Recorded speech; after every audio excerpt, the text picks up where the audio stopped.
Exhale. Inhale. Exhale. Good job.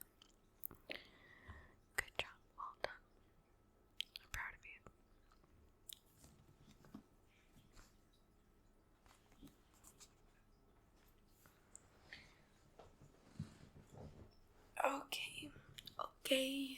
Okay. Sorry, I'm watching a K-drama.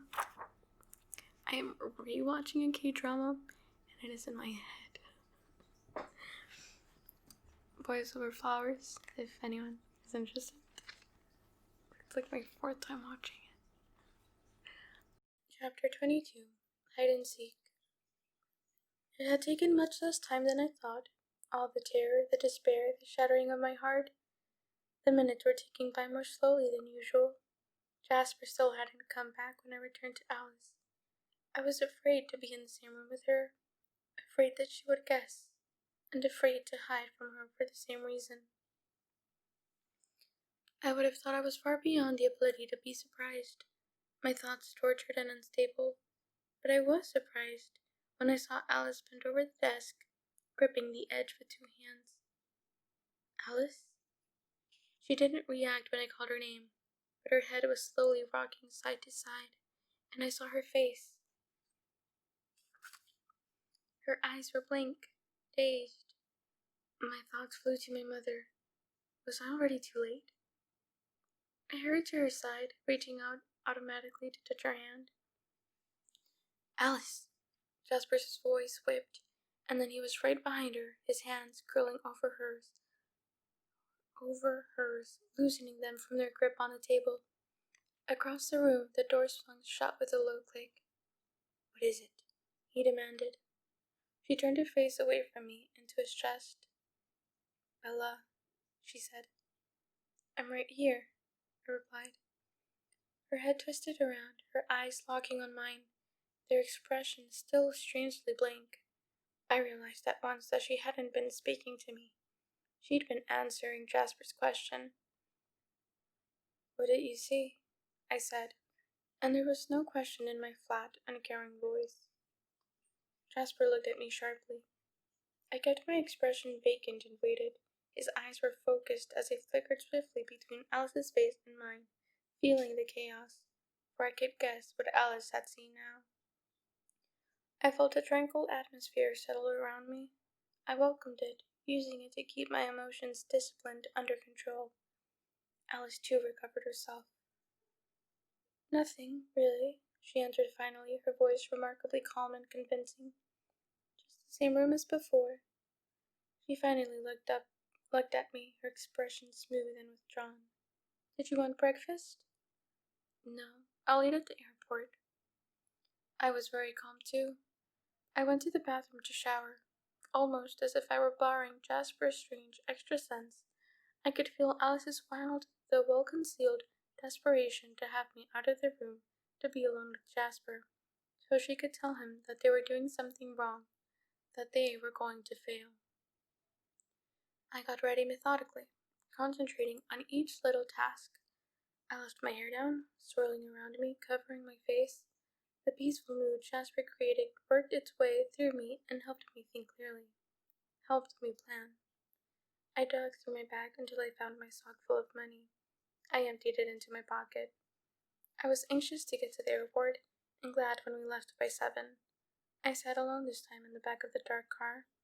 Alice leaned against the door, her face toward Jasper, but behind her sunglasses, shooting glances in my direction every few seconds. Alice? I asked indifferently. She was wary. Yes? How does it work, the things that you see? I stared out the side window and my voice sounded bored. Edward said it was indefinite, that things change. It was harder than I would have thought to say his name. That must have been what alerted Jasper. Why, a fresh wave of serenity filled the car. Yes, things change, she murmured. Hopefully, I thought. Some things are more certain than others, like the weather. People are harder. I only see the course they're on while they're on it.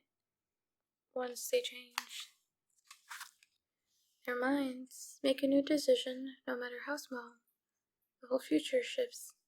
I nodded thoughtfully. So you couldn't see James in Phoenix until he decided to come here.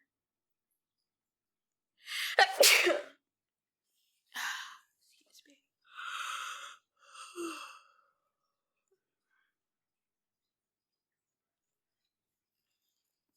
So you couldn't see James in Phoenix until he decided to come here. Yes, she agreed, wary again. And she hadn't seen me in the mirror room with James until I'd made the decision to meet him there. I tried not to think about what else she might have seen. I didn't want my panic to make Jasper more suspicious. They would be watching me twice as carefully now, anyway, after Alice's vision. This was going to be impossible. We got to the airport. Luck was with me. Or maybe it was just good odds. Edward's plane was landing in Terminal 4, the largest terminal, where most flights landed, so it wasn't surprising that his was. But it was the terminal I needed. The biggest. The most confusing. And there was a door on level 3 that might be the only chance. We parked on the 4th floor of the huge garage. I led the way, for once more knowledgeable about my surroundings than they were.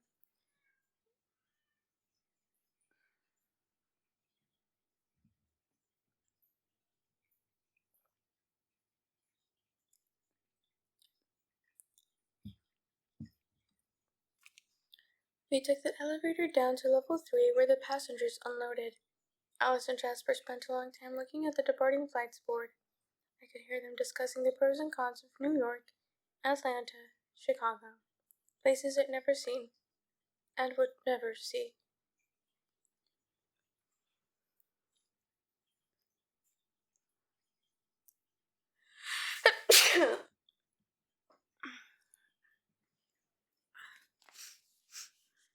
I waited for my opportunity, impatient, unable to stop my toe from tapping. We sat in the long rows of chairs by the metal detectors, Jasper and Alice pretending to people watch, but really watching me. Every inch I shifted in my seat was followed by a quick glance out of the corner of their eyes. It was hopeless. Should I run? Would they dare to stop me physically in this public place? Or would they simply follow? I pulled the unmarked envelope out of my pocket and set it on top of Alice's black leather bag. She looked at me. My letter, I said. She nodded, tucking it under the top flap. He would find it soon enough. The minutes passed and Edward's arrival grew closer. It was amazing how every cell in my body seemed to know he was coming, to long for his coming. That made it very hard. I found myself trying to think of excuses to say, to stay, to see him first, and then make my escape. But I knew that was impossible if I was going to have any chance to get away. Several times Alice offered to go get breakfast with me. Later, I told her, not yet. I stared at the arrival board, watching as flight after flight arrived on time. The flight from Seattle crept closer to the top of the board. And then, when I had only 30 minutes to make my escape, the numbers changed. His plane was 10 minutes early. I had no more time. I think I'll eat now, I said quickly. Alice stood. I'll come with you. Do you mind if Jasper comes instead? I asked. I'm feeling a little... I didn't finish the sentence. My eyes were wild enough to convey what I didn't say. Jasper stood up. Alice's eyes were confused, but I saw to my relief, not suspicious. She must be attributing the change in her vision to some maneuver of the trackers rather than a betrayal by me. Jasper walked silently beside me, his hand on the small of my back, as if he were guiding me.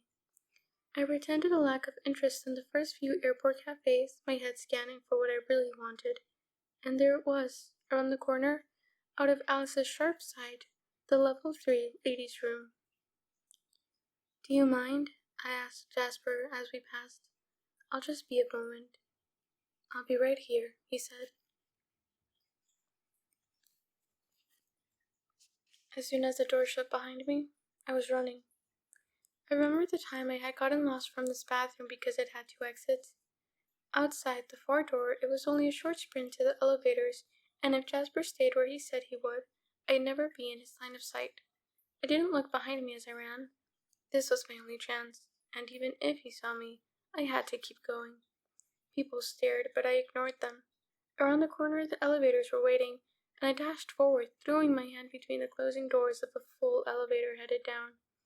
I squeezed in beside the irritated passengers and checked to make sure that the button for level 1 had been pushed.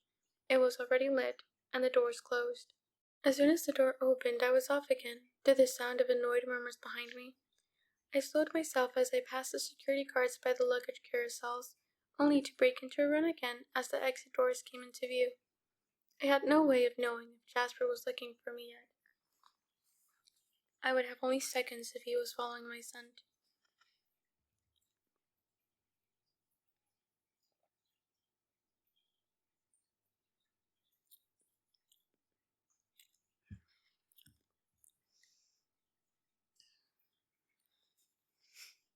I jumped out the automatic doors, nearly smacking into the glass when they opened too slowly.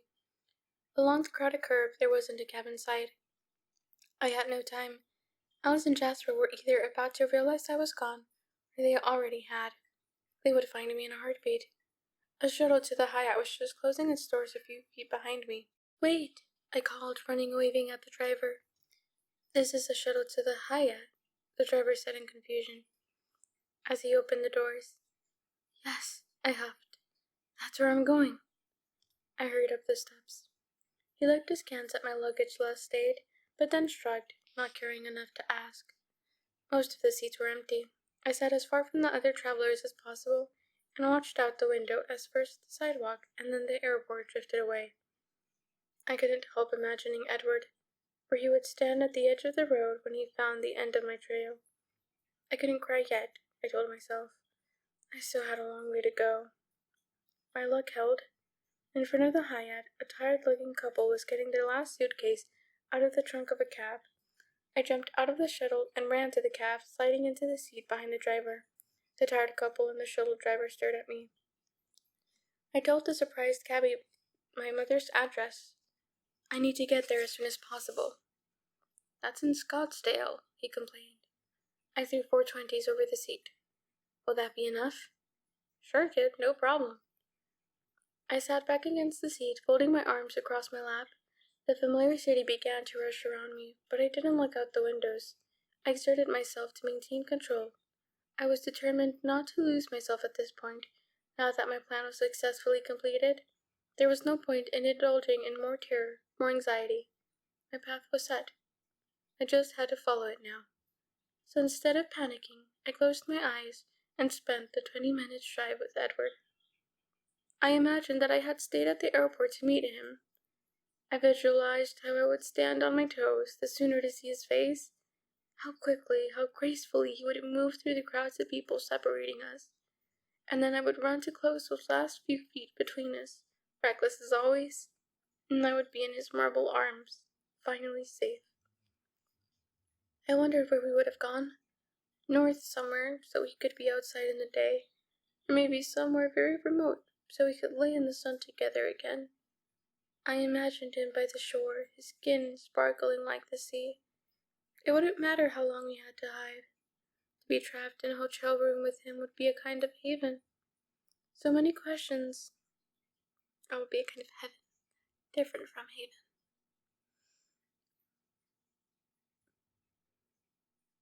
So many questions I still had for him. I could talk to him forever, never sleeping, never leaving his side. I could see his face so clearly now, almost hear his voice. And, despite all the horror and hopelessness, I was fleetingly happy. So involved was I in my escapist daydreams, I lost all track of the seconds racing by. "Hey, what was the number?" The cabbie's question punctured my fantasy, letting all the colors run out of my lovely delusions. Fear, bleak and hard, was waiting to fill the empty space they left behind. 5821. My voice sounded strangled. The cabbie looked at me, nervous that I was having an episode or something. "Here we are then." He was anxious to get me out of his car, probably hoping I wouldn't ask for my change. "Thank you," I whispered. There was no need to be afraid, I reminded myself. The house was empty. I had to hurry. My mom was waiting for me, frightened, depending on me. I ran to the door, reaching up automatically to grab the key under the eave. I unlocked the door. It was dark inside, empty, normal. I ran to the phone, turning on the kitchen light on my way. There, on the whiteboard, was a 10-digit number written in a small, neat hand. My fingers stumbled over the keypad, making mistakes. I had to hang up and start again. I concentrated only on the buttons this time, carefully pressing each one in turn. I was successful. I held the phone to my ear with a shaking hand. It rang only once. "Hello, Bella," that easy voice answered. That was very quick. I'm impressed. "Is my mom all right?" "She's perfectly fine. Don't worry, Bella. I have no quarrel with her. Unless you didn't come alone, of course." Light, amused. "I'm alone. I've never been more alone in my entire life." "Very good. Now, do you know the ballet studio just around the corner from your home?" "Yes, I know how to get there." "Well then, I'll see you very soon." I hung up. I ran from the room, through the door, out into the baking heat. There was no time to look back at my house, and I didn't want to see it as it was now. Empty, the symbol of fear instead of sanctuary. The last person to walk through those familiar rooms was my enemy. From the corner of my eye, I could almost see my mother standing in the shade of the big eucalyptus tree where I'd played as a child, or kneeling by the little plot of dirt around the mailbox, the cemetery of all the flowers she tried to grow. The memories were better than any reality I would see today, but I raced away from them, toward the corner, leaving everything behind me. I felt so slow, like I was running through wet sand. I couldn't seem to get enough purchase from the concrete. I tripped several times, once falling, catching myself with my hands, scraping them on the sidewalk, and then lurching up to plunge forward again. But at last I made it to the corner, just another street now. I ran, sweat pouring down my face, gasping. The sun was hot on my skin, too bright as it bounced off the white concrete and blinded me. I felt dangerously exposed, more fiercely than I would have dreamed I was capable of. I wished for the green protective forest of forks, of home. When I rounded the last corner, onto Cactus, I could see the studio, looking just as I remembered it. The parking lot in front was empty, the vertical blinds and all the windows drawn. I couldn't run anymore. I couldn't breathe. Exertion and fear had gotten the best of me. I thought of my mother to keep my feet moving, one in front of the other. As I got closer, I could see the sign inside the door. It was handwritten on hot pink paper. It said the dance studio was closed for spring break. I touched the handle, tugged on it cautiously. It was unlocked. I fought to catch my breath and opened the door. The lobby was dark and empty, cool, the air conditioner thrumming. The plastic molded chairs were stacked along the walls, and the carpet smelled like shampoo. The west dance floor was dark. I could see through the open viewing window. The east dance floor, the bigger room, was lit, but the blinds were closed on the window. Terror seized me so strongly that I was literally trapped by it. I couldn't make my feet move forward.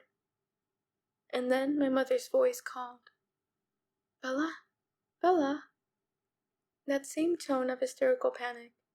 I sprinted to the door, to the sound of her voice. "Bella, you scared me.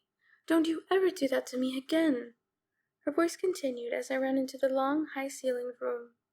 I stared around me, trying to find where her voice was coming from. I heard her laugh, and I whirled to the sound. There she was, on the TV screen, tussling my hair in relief. It was Thanksgiving and I was 12. We'd gone to see my grandmother in California, the last year before she died. We went to the beach one day, and I'd leaned too far over the edge of the pier. She'd seen my feet flailing, trying to reclaim my balance. "Bella? Bella?" she'd called to me in fear. and then the TV screen was blue. I turned slowly. He was standing very still by the back exit, so still I hadn't noticed him at first. In his hand was a remote control. We stared at each other for a long moment, and then he smiled. He walked toward me, quite close, and then past me to put the remote down next to the VCR. I turned carefully to watch him. Sorry about that, Bella, but isn't it better that your mother didn't really have to be involved in all this? His voice was courteous, kind, and suddenly it hit me. My mother was safe. She was still in Florida. She'd never gotten my message. She'd never been terrified by the dark red eyes and the abnormally pale face before me. She was safe. Yes, I answered, my voice saturated with relief. You don't sound angry that I tricked you. I'm not. My sudden high made me brave. What did it matter now? It would soon be over. Charlie and Mom would never be harmed, would never have to fear. I felt almost giddy. Some analytical part of my mind warned me that I was dangerously close to snapping from the stress. How odd. You really mean it. His dark eyes assessed me with interest. The irises were nearly black, just a hint of ruby around the edges. Thirsty. I will give your strange coven this much. You humans can be quite interesting. I guess I can see the draw of observing you. It's amazing. Some of you seem to have no sense of your own self-interest at all. He was standing a few feet away from me, arms folded, looking at me curiously. There was no menace in his face or stance. He was so very average-looking. Nothing remarkable about his face or body at all. Just the white skin, the circled eyes I'd grown so used to. He wore a pale blue long-sleeved shirt and faded blue jeans. I suppose you're going to tell me that your boyfriend will avenge you? He asked. Hopefully, it seemed to me. No, I don't think so. At least I asked him not to. And what was his reply to that? I don't know. It was strangely easy to converse with this genteel hunter. I left him a letter. How romantic, a last letter. And do you think he will honor it?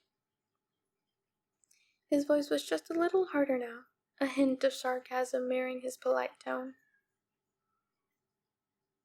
I hope so. Well, our hopes differ then. You see, this was all just a little too easy, too quick. To be quite honest, I'm disappointed. I expected a much greater challenge, and after all, I only needed a little luck.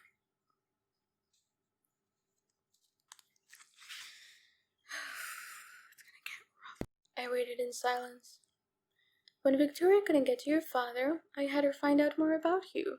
There was no sense in running all over the planet chasing you down, when I could comfortably wait for you in a place of my choosing.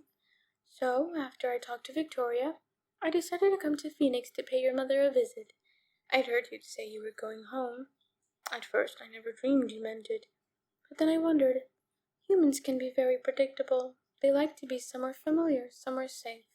And wouldn't it be the perfect ploy to go to the last place? And wouldn't it be the perfect ploy to go to the last place you should be when you're hiding? The place so you said you'd be. But of course I wasn't sure. It was just a hunch. I usually get a feeling about the prey that I'm hunting. Sixth sense, if you will. I listened to your message when I got to your mother's house, but of course I couldn't be sure where you'd called from. It was very useful to have your number, but you could have been in Antarctica for all I knew, and the game wouldn't work unless you were close by. Then your boyfriend got on a plane to Phoenix. Victoria was monitoring them for me. I don't know why that was so hard for me to say.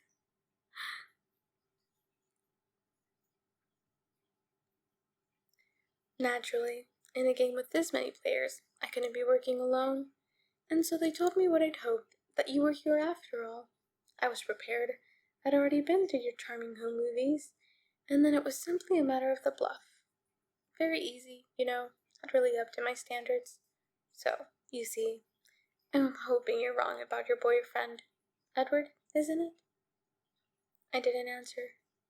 The bravado was wearing off. I sensed that he was coming to the end of his gloat. It wasn't meant for me anyway. There was no glory in beating me, a weak human. Would you mind very much if I left a little letter of my own for your Edward? He took a step back and touched a palm-sized digital video camera balanced carefully on top of the stereo. A small red light indicated that it was already running.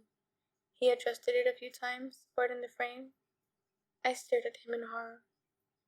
I'm sorry, but I just don't think he'll be able to resist hunting me after he watches us, and I wouldn't want him to miss anything.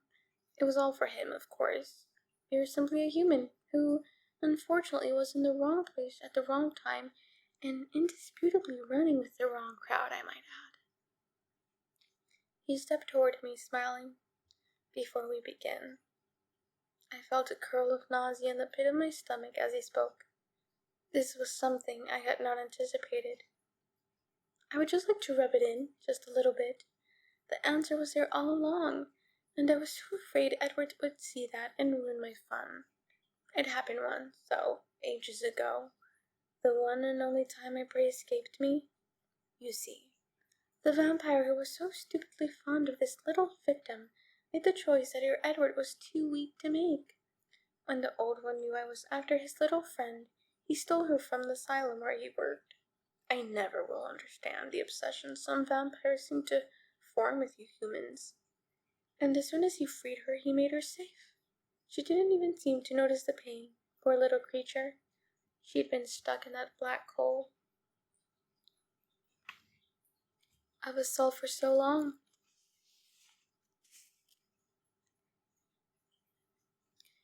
100 years earlier, she would have been burned at the stake for her visions. In the 1920s, it was the asylum and the shock treatments. And she opened her eyes, strong with a fresh youth. It was like she'd never seen the sun before. The old vampire made her a strong new vampire, and there was no reason for me to touch her then, he sighed. I destroyed the old one in vengeance. Alice, I breathed, astonished. Yes, your little friend. I was surprised to see her in the clearing. So I guess your coven ought to be able to derive some comfort from this experience. I get you, but they get her. The one victim who escaped me. Quite an honor, actually. And she did smell so delicious. I still regret that I never got to taste. She smelled even better than you do. Sorry, I don't mean to be offensive. You have a very nice smell. Floral, somehow. He took another step toward me, till he was just inches away. He lifted a lock of my hair and sniffed at it delicately. Then he gently patted the strand back into place, and I felt his cool fingertips against my throat. He reached up to stroke my cheek once quickly with his thumb, his face curious. I wanted so badly to run, but I was frozen. I couldn't even flinch away. No, he murmured to himself as he dropped his hand. I don't understand, he sighed. Well, I suppose we should get on with it. And then I call your friends and tell them where to find you and my little message.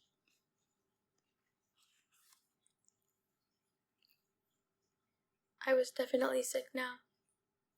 There was pain coming. I could see it in his eyes. It wouldn't be enough for him to win, defeat, and go. There would be no quick end like I'd been counting on.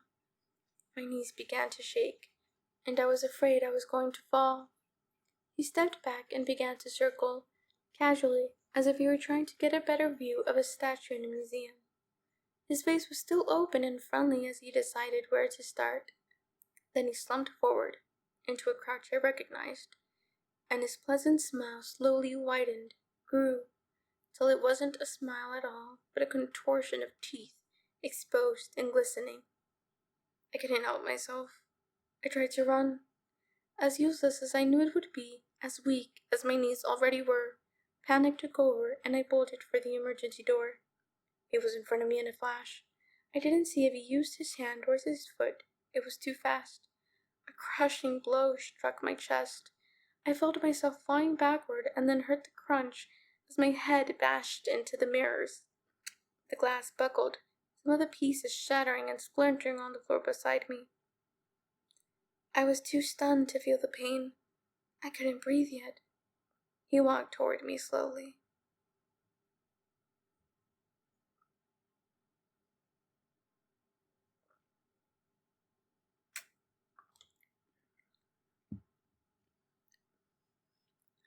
That's a very nice effect, he said, examining the mess of glass, his voice friendly again. I thought this room would be visually dramatic for my little film. That's why I picked this place to meet you. It's perfect, isn't it? I ignored him, scrambling on my hands and knees, crawling toward the other door. He was over me at once, his foot stepping down hard on my leg. I heard the sickening snap before I felt it, but then I did feel it, and I couldn't hold back my scream of agony. I twisted up to reach for my leg, and he was standing over me, smiling. Would you like to rethink your last request? He asked pleasantly. His toe nudged my broken leg, and I heard a piercing scream. With a shock, I realized it was mine. Wouldn't you rather have Edward try to find me? He prompted. No, I croaked. No, Edward, don't. And then something smashed into my face, throwing me back into the broken mirrors. Over the pain of my leg, I felt a sharp rip across my scalp where the glass cut into it, and then the warm wetness began to spread through my hair with alarming speed. I could feel it soaking the shoulder of my shirt, hear it dripping on the wood below. The smell of it twisted my stomach. Through the nausea and dizziness, I saw something that gave me a sudden, final shred of hope. His eyes, merely intent before, now burned with an uncontrollable need. The blood, spreading crimson across my white shirt, pooling rapidly on the floor, was driving him mad with thirst. No matter his original intentions, he couldn't draw this out much longer.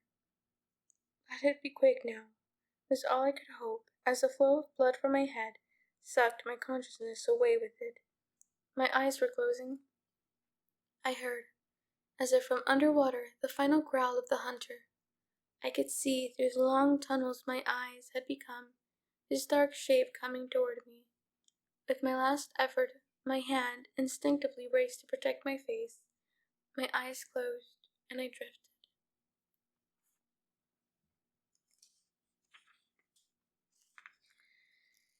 Okay.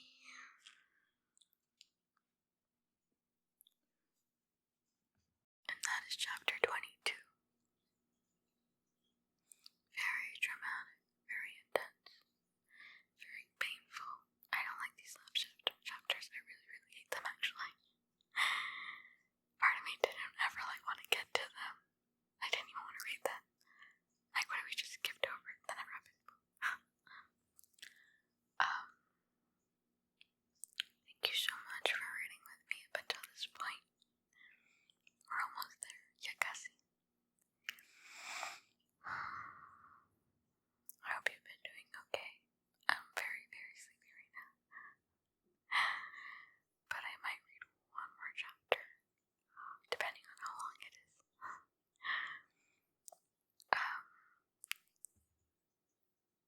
How are you feeling? Are you okay? Yeah? Have you been resting well?